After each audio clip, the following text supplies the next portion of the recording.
नमस्ते दोस्तों, आपका हमारे चैनल में स्वागत है। परमात्मा श्री कृष्ण की वाणी गीता गुरु शिष्य संवाद है। अतः अर्जुन ने स्वीकार किया कि शिष्यस्ते हम साधिमाम त्वाम प्रपन्नम। भगवान, मैं आपका शिष्य हूं, आपकी शरण हूं।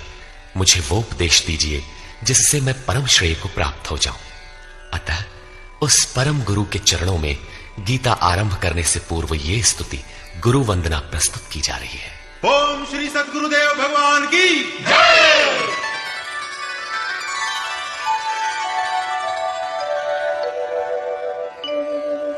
जय सद्गुरुदेवं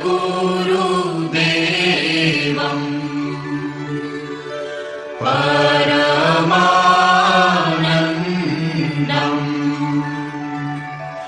अमर शरीरम्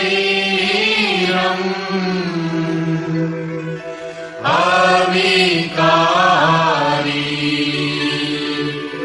निरगुण निरमूलम् धरी स्थूलम् काटनशूलम्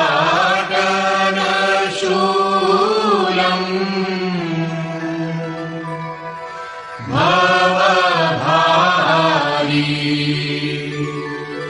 सूरत निजसोऽहम् कलिमलकोऽहम्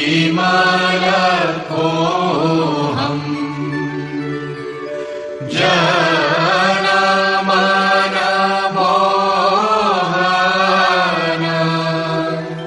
छविभारी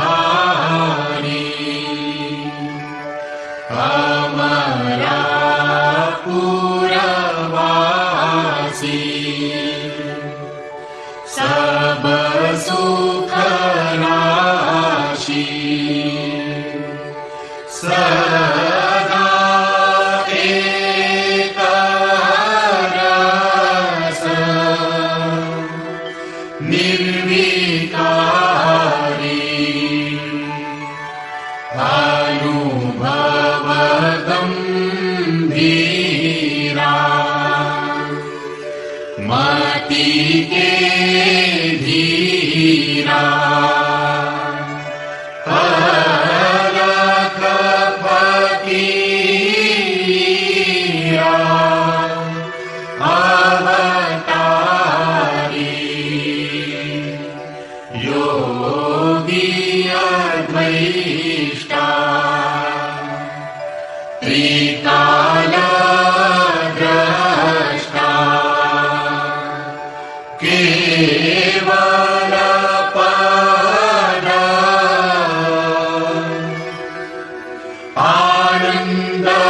आनंदकारी चित्रकूट ही आयो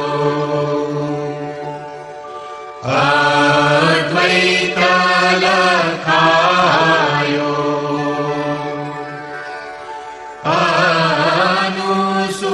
अनुसूया आसन माई श्री परमहंस स्वामी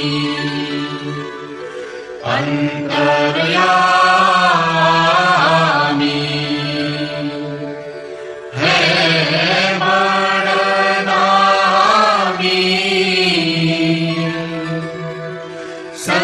संसारी हंस नहितकारी जगपदुधारी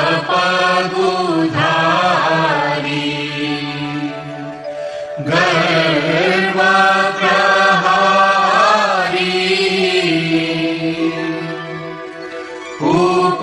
उपकारी सतपंथ चलायो भरम मिटायो रूप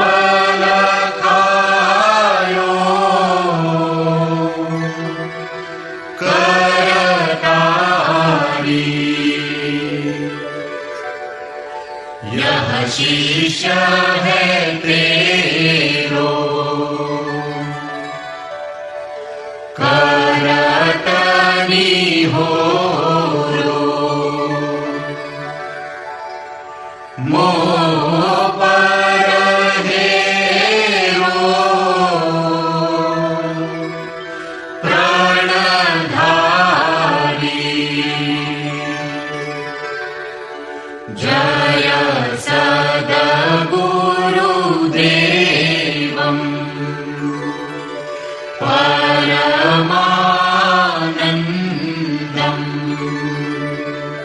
अमरशरीरम्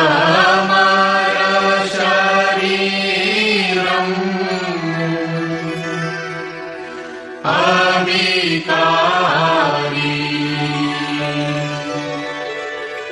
निरगुण निरमूलम्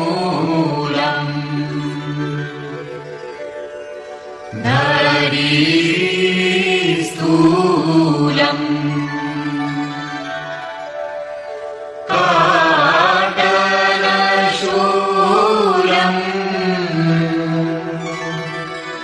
भवभारी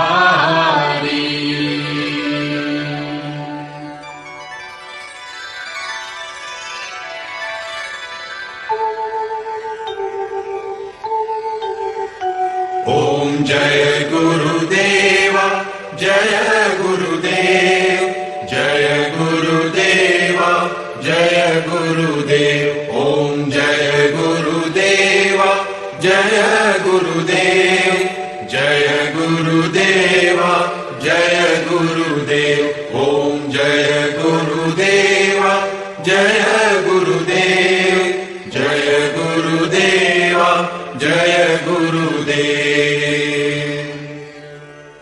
अमृतंश बहनों तथा भाइयों, जिन महापुरुष ने समस्त वेदों का संकलन किया, वेदांत शास्त्र का प्रवर्तन किया, महाभारत तथा भागवत जिनकी कृतियां हैं, उन्होंने शास्त्रों के रूप में किसी ग्रंथ को मान्यता दी तो वो है भगवान श्री कृष्णोक्त गीता। तरह तरह की पूजा पद्धतियां परस्पर विरोधी संगठन धर्म के नाम पर प्रचलित हैं, जबकि धर्म का लक्ष्य है एक परमात्मा की शोध। कल्याण स्वरूप वो परमात्मा एक है, उसे प्राप्त करने की निश्चित क्रिया का पालन धर्म है। जब परमात्मा एक है, उसे प्राप्त करने की क्रिया एक है, तो बहुत से पंथ क्यों? इसके समाधान के लिए प्रस्तुत है यथार्थ गीता का भावांश, ये गीता कैसेट। धर्म के सरल स्वरूप और उसकी प्राप्ति हेतु निर्धारित क्रिया का क्रमबद्ध तथा पूर्ण विवरण योगेश्वर श्री कृष्णोक्त गीता है। विश्व के प्रत्येक महापुरुष ने जो कुछ भी साधन बताया है, वो सब का सब तथा अनेक गोपनीय स्थितियों का स्पष्टीकरण अकेले गीता में है। इसलिए संपूर्ण मानव जाति के कल्याण का अतर्क शास्त्र गीता है। महाभारत में संकेत है कि जब कौरवों और पांडवों की सेनाएं आमने सामने खड़ी हो गईं, तो संपूर्ण निशांतर कौरवों में प्रवेश कर गए और सभी देवता पांडवों में। इस कथन से महर्षि व्यास ने स्पष्ट कर दिया कि गीता के सभी पात्र देवता या असुर हैं तथा प्रतीकात्मक हैं। प्रत्येक मनुष्य के अंतःकरण में दैवी और आसुरी दो प्रकृतियां अनादिकाल से हैं। दैवी शक्तियों के सहयोग से जब मनुष्य अपने आत्म स्वरूप की ओर अग्रसर होता है, तो काम, क्रोध, राग, द्वेष इत्यादि आसुरी वृत्तियां बाधा के रूप में आक्रमण करती हैं। उनका पार पाना ही वास्तविक युद्ध है। अर्जुन श्रेय के लिए विकल था। उसकी दृष्टि में श्रेय का उपाय था कुल धर्म, पिंडोदक क्रिया, वर्ण संकर से बचाव, कुल क्षय से बचने के लिए युद्ध न करना इत्यादि। मात्र इतनी सी शंका के समाधान हेतु भगवान को उसे 18 अध्याय गीता समझानी पड़ी। अंत में पूछा कि क्या तेरा मोह नष्ट हुआ? अर्जुन ने स्वीकार किया कि भगवान, मेरा मोह नष्ट हो गया और अब मैं वैसा ही करूंगा जैसा भगवान ने उपदेश दिया है। वस्तुतः यह केवल अर्जुन की शंका नहीं थी, बल्कि मानव मात्र की शंका है कि श्रेय क्या है, उसे कैसे प्राप्त करें। इसलिए स्त्री पुरुष, आबाल वृद्ध, मानव मात्र के लिए गीता के 18वें अध्याय का अनुशीलन एवं नियमित पाठ नितांत आवश्यक है, जिससे ब्रह्म विधि की स्मृति सृजित रहे तथा बच्चों में भी इन कल्याणकारी संस्कारों का सृजन हो सके। इस गीता ज्ञान के बिना कोई भी मनुष्य उस ईश्वर के पथ पर नहीं चल सकता। अक्षय सुख, शाश्वत शांति, लोक में समृद्धि तथा मूल शंका समाधान हेतु इन कैसेटों का संकलन किया गया है। इसके नियमित श्रवण से संपूर्ण परिवार तथा स्वजन समुदाय को सुसंस्कृत करें। संसार में कहीं भी मनुष्य हो, उसके लिए गीता सदैव अमृत वाहिनी है। गीता आपका शास्त्र है। गौरव का विषय है कि 5000 वर्ष से भी अधिक अंतराल के बाद श्री कृष्ण का यथार्थ गायन आपके सम्मुख है। जन्म जन्मांतर की रूढ़ियों से ग्रस्त मस्तिष्क को स्वच्छ कर चिंतन के प्रशस्त पथ पर चलने के लिए इन कैसेटों का प्रसारण प्रातः अवश्य करें।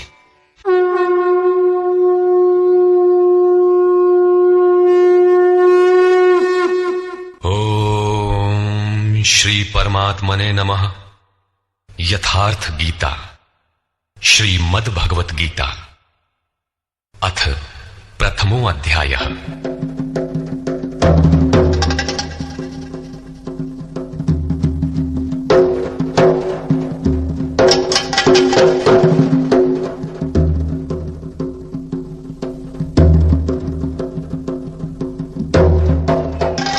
धृतराष्ट्र उवाच।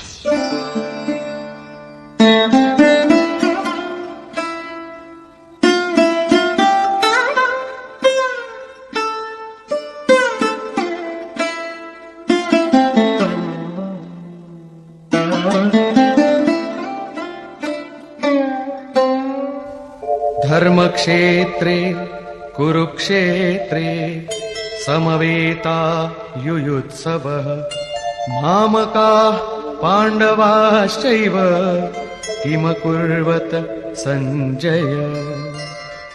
धृतराष्ट्र ने पूछा, हे संजय, धर्म क्षेत्र कुरुक्षेत्र में एकत्र युद्ध की इच्छा वाले मेरे और पांडु के पुत्रों ने क्या किया? अज्ञान रूपी धृतराष्ट्र और संयम रूपी संजय। अज्ञान मन के अंतराल में रहता है। अज्ञान से आवृत मन धृतराष्ट्र जन्मांध है, किंतु संयम रूपी संजय के माध्यम से यह देखता है, सुनता है।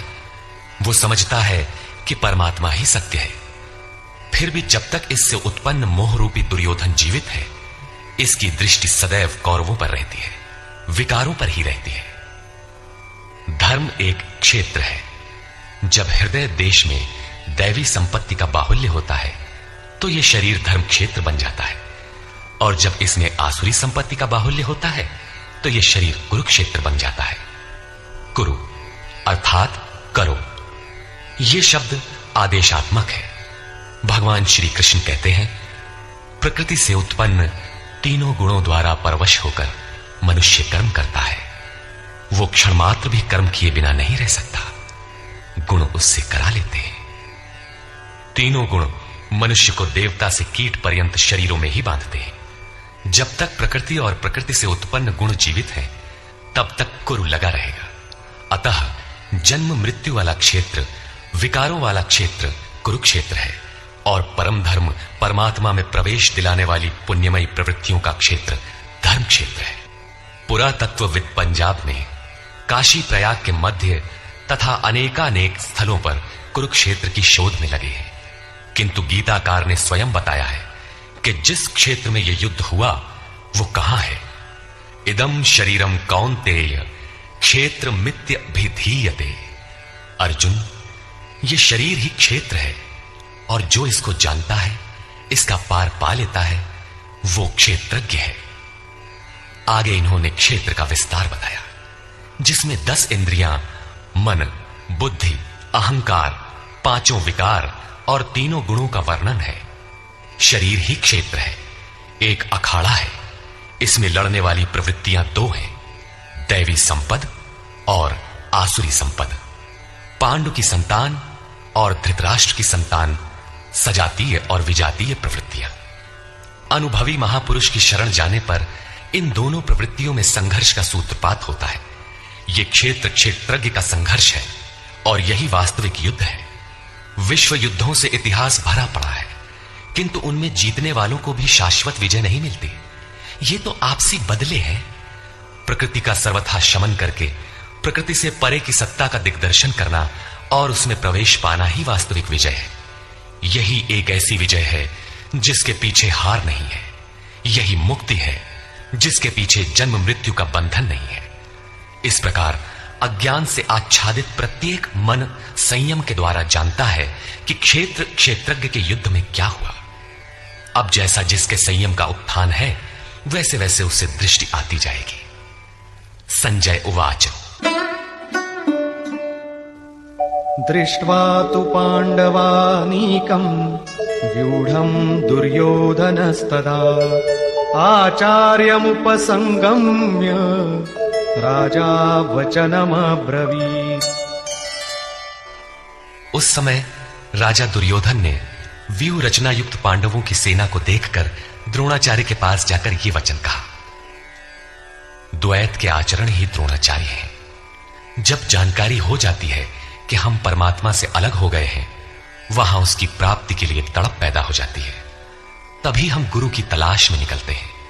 दोनों प्रवृत्तियों के बीच यही प्राथमिक गुरु है। यद्यपि बाद के सद्गुरु योगेश्वर श्री कृष्ण होंगे, जो योग की स्थिति वाले होंगे। राजा दुर्योधन आचार्य के पास जाता है। मोह रूपी दुर्योधन।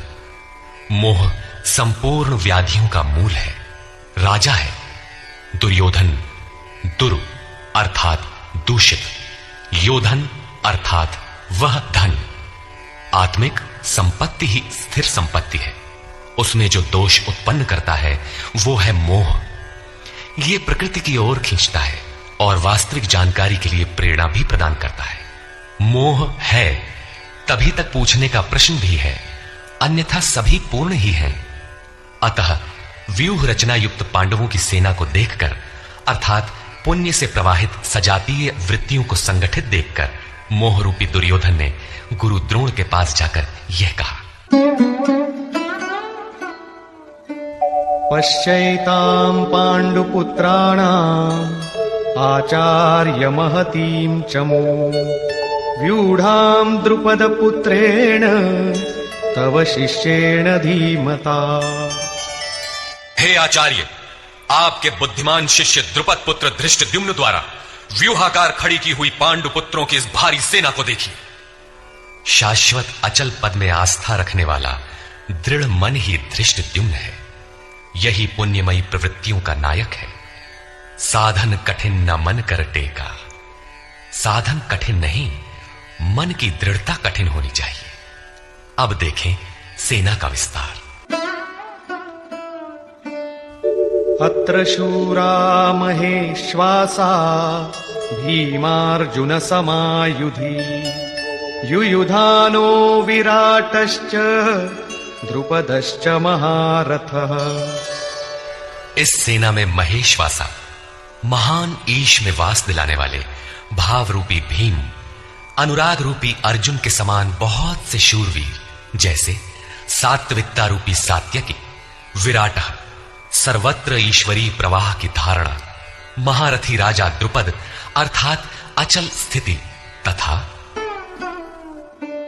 धृष्टकेतुश्चेकितानः काशीराजश्च वीर्यवान् पुरुजित् कुन्तिभोजश्च शैब्यश्च नरपुंगवः।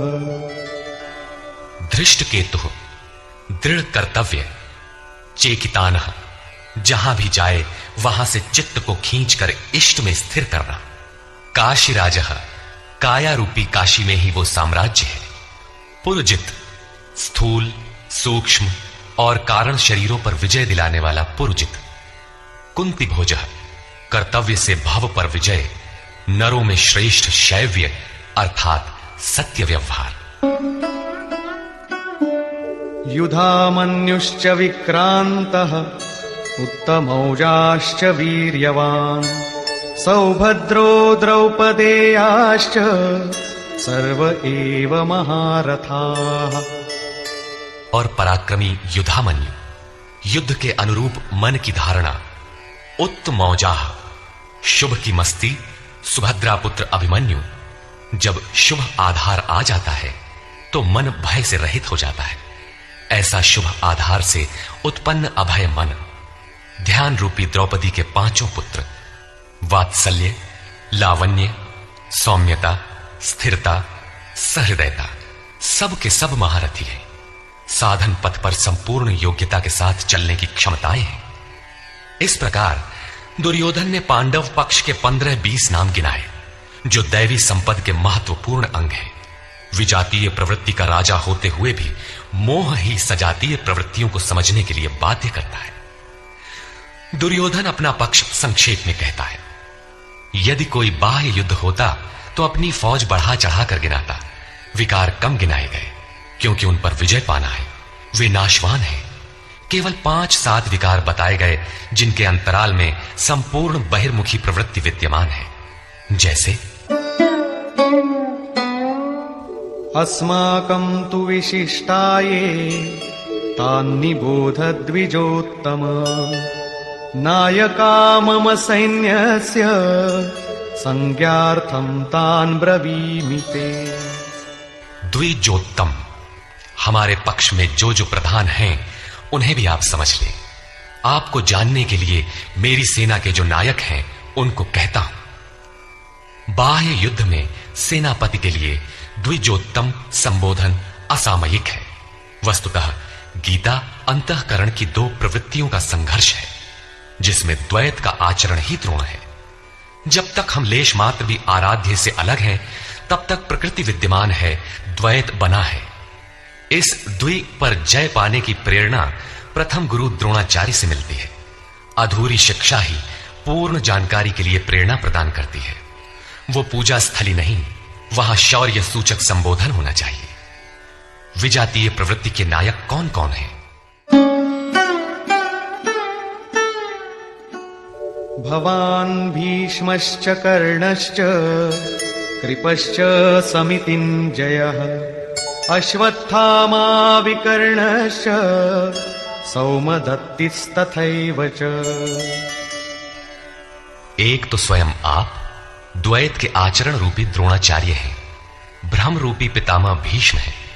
भ्रम इन विकारों का उद्गम है, अंत तक जीवित रहता है, इसलिए पितामह है।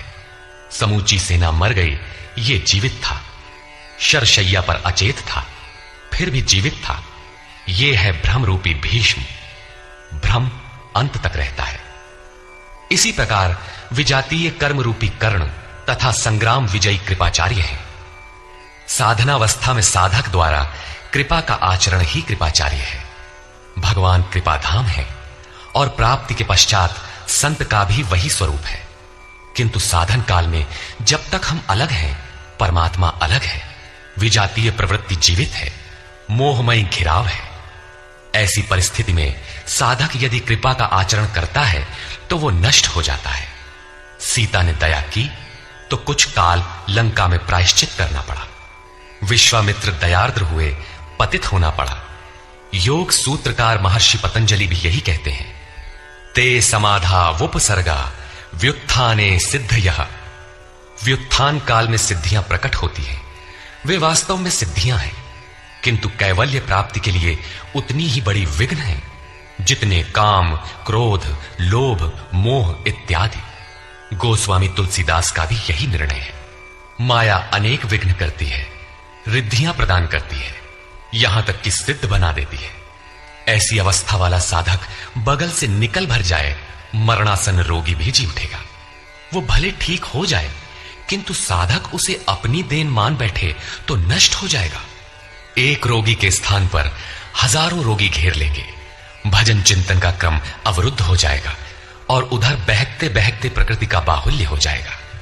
यदि लक्ष्य दूर है और साधक कृपा करता है तो कृपा का अकेला आचरण ही समितिंजय समूची सेना को जीत लेगा। इसलिए साधक को पूर्ति पर्यंत इससे सतर्क रहना चाहिए। दया बिनु संत कसाई, दया करी तो आफत आई। लेकिन अधूरी अवस्था में यह विजातीय प्रवृत्ति का दुर्धर्ष योद्धा है। इसी प्रकार आसक्ति रूपी अश्वत्थामा, विकल्प रूपी विकर्ण और भ्रममयी श्वास ही भूरिश्रवा है। ये सभी बहिर्मुखी प्रवाह के नायक हैं। अगर आप यह वीडियो पसंद करते हैं तो इसे लाइक करें तो हमारे दूसरे चैनल को